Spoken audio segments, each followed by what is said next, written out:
News at 10. Thank you for watching us. Tomorrow is back to school for the rest of the students and staff in Rochester Public Schools. Only one RPS school has already started classes.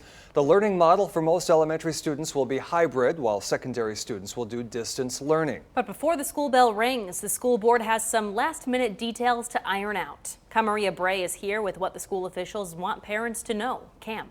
Tom and Caitlin, it's a fresh start for students with a new school year that also has new safety precautions. Many hoping the new learning methods work well for educators and students.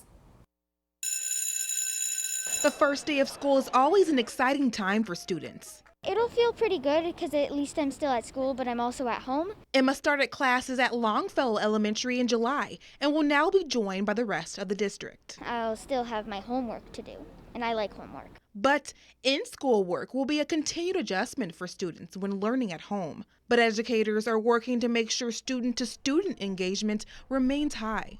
The goal of this is that it would maybe be presenting that new content for the first portion of that class, whether it's 15, 20 minutes, and then students are working in collaborative groups. The goal is that students are actually going to get to know others in their class versus just listening to us. The district says for technical issues, parents can go to the district's website for videos that can help solve problems. The superintendent says the district is hoping to provide one learning device per family, but is working to provide more. Once we get those devices in, then every student in our system should have a device.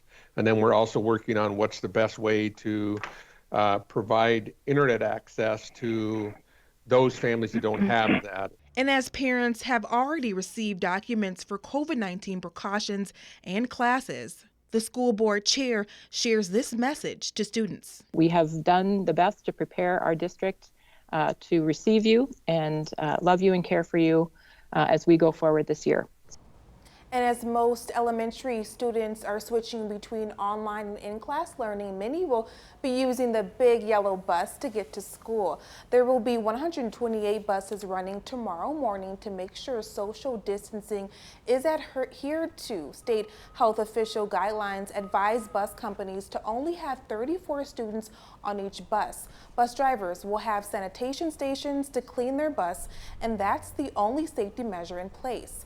We should note students at Longfellow Elementary School are already getting bused under the plan, and we're told everything is running smoothly so far. Reporting live in the studio, Maria Bray, KTDC News.